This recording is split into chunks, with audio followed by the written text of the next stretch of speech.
Jangan lupa like, subscribe, dan aktifkan loncengnya. Selamat datang kembali di channel ini, dan seperti biasa di channel ini banyak sekali membahas mengenai materi matematika, khususnya untuk materi matematika pada jenjang SMP. Dan di video kali ini kita akan membahas mengenai materi ukuran letak data, yaitu kita akan membahas mengenai materi kuartil. Jadi tujuan di video pembelajaran kali ini yang pertama adalah kita dapat memahami konsep kuartil, yang kedua kita dapat menentukan kuartil bawah, yang ketiga kita dapat menentukan kuartil tengah, dan yang keempat kita dapat menentukan kuartil atas. Kita masuk ke materi mengenai ukuran letak data. Jadi selain ukuran pemusatan data, pada pengukuran statistika itu juga ada yang disebut sebagai ukuran letak data.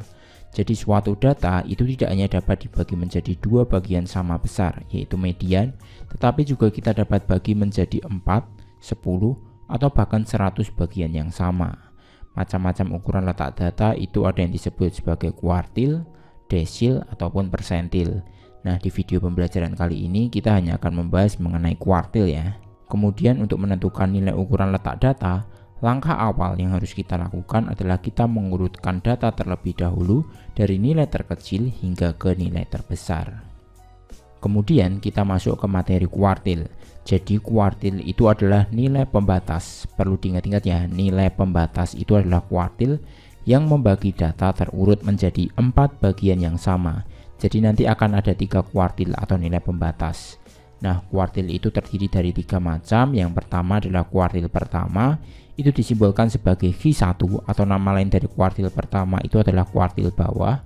Kemudian yang kedua itu adalah kuartil kedua, itu simbolnya adalah Q2, nama lainnya adalah kuartil tengah.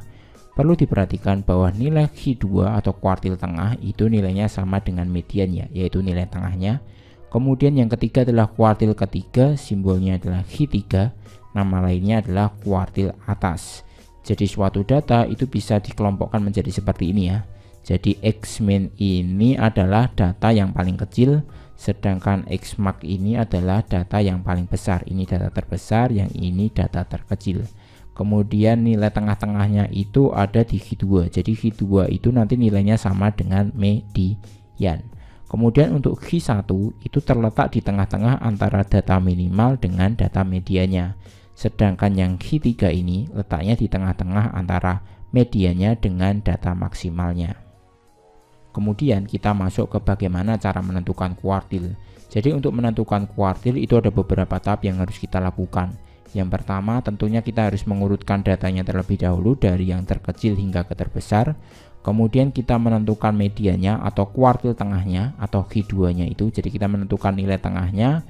Baru yang ketiga dan 4 ini bisa dibolak-balik ya. Kita menentukan kuartil bawah Q1 yang terletak di tengah-tengah antara nilai terendah dan Q2. Kemudian kita tentukan nilai Q3 yang terletak di tengah-tengah antara Q2 dengan data nilai tertinggi. Nah, supaya kita lebih mudah memahaminya, kita langsung ke contoh soalnya. Contoh soal yang pertama seperti ini, diketahui nilai matematika kelas 8A seperti ini ya. Kemudian pertanyaannya tentukan kuartil bawah, kuartil tengah, kuartil atas. Jawab, langkah yang harus kita lakukan. Yang pertama adalah kita mengurutkan datanya terlebih dahulu ya. Jadi seperti ini, 50, 60, 60, 70, 80, 90, 100. Kemudian langkah kedua kita tentukan nilai tengahnya atau kita tentukan Q2-nya atau kita tentukan medianya. Jadi kita tahu ya bahwa di sini ini sebagai medianya ya, tengah-tengahnya. Jadi ini kita bisa sebut Q2-nya, kita sudah ketemu Q2-nya adalah 70. Kemudian kita tentukan kuartil bawahnya dulu, yaitu adalah yang sebelah kiri ini ya. Nah, bagian yang sini kita tentukan tengah-tengahnya. Jadi tengah-tengahnya ada di 60 ini ya. Nah, ini adalah Q1-nya. Kemudian untuk kuartil atas atau Q3-nya itu kita tentukan tengah-tengah dari sini 80, 90, 100. Berarti tengah-tengahnya ada di 90. Sehingga untuk contoh soal yang pertama ini jawabannya adalah seperti ini. Kuartil bawahnya 60, kuartil tengahnya 70, kuartil atasnya 90. Kita lanjut ke contoh soal yang kedua. Diketahui nilai ulangan matematika sama ya, 70, 60, 60, 50, 80, 90. Pertanyaannya tentunya sama, tentukan kuartil bawah, tengah, dan atas. Langkah yang harus kita lakukan sama. Kita urutkan dulu ya datanya dari yang terkecil hingga ke terbesar, 50, 60, 60, 70, 80, 90. Kemudian langkah yang kedua kita tentukan medianya atau nilai tengahnya. Karena ini ada 6 berarti tengah-tengahnya di sini ya. Di antara 60 dan 70. Jadi ini adalah Q2-nya. Jadi untuk menentukan Q2-nya atau medianya kita sudah belajar di video sebelumnya. Jadi 60 kita jumlahkan dengan 70, kemudian kita bagi 2 ya. Ditemukan Q2-nya adalah 65. Kemudian kita tentukan kuartil bawahnya, yaitu mencari tengah-tengah di antara sini ya. Nah, 50, 60, 60 kita tentukan tengah-tengahnya berarti ada di sini. Ini adalah Q1-nya. Kemudian untuk kuartil atasnya adalah daerah yang sini ya. Jadi 70, 80, 90 berarti tengah-tengahnya ada di 80. Sehingga untuk contoh soal yang kedua ini jawabannya adalah seperti ini. Kuartil bawah adalah 60, kuartil tengahnya 65, kuartil atasnya adalah 80. Next kita lanjut ke contoh soal yang ketiga. Soalnya sama, cuman berbeda angkanya aja. Tentukan kuartil bawah, tengah, dan atas. Kita urutkan terlebih dahulu ya. Langkah pertama yaitu seperti ini, jadinya 50, 60, 60, 70, 80, 80, 90, 100. Kemudian langkah kedua kita tentukan tengah-tengahnya dulu. Berarti kan tengah-tengahnya ada di sini nih, di antara 70 dan 80 kan. Jadi untuk nilai Q2-nya itu kita bisa jumlahkan 70 tambah 80 dibagi 2, ditemukan Q2-nya adalah 75. Kemudian untuk menentukan kuartil bawah berarti kita cari tengah-tengahnya yang daerah ini ya. Nah, yang daerah ini 50, 60, 60, 70. Jadi tengah-tengahnya ada di sini. Di antara 60 dan 60 berarti 60 tambah 60 bagi 2 hasilnya juga 60.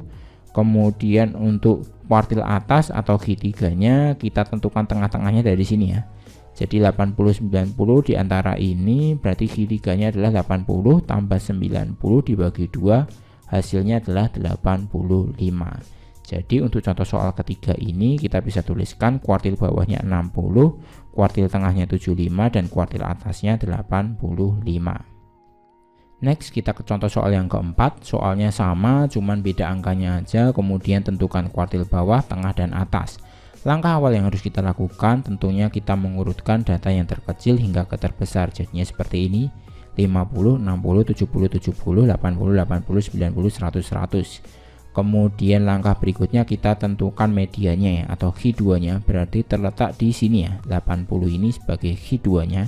Jadi kita bisa tuliskan Q2-nya sama dengan 80. Kemudian kita tentukan kuartil bawahnya dulu dari mencari tengah-tengah dari daerah ini ya. Jadi tengah-tengahnya itu di antara 60 dan 70. Jadi untuk Q1-nya kita bisa tuliskan 60 tambah 70 dibagi 2 diperoleh hasilnya 65.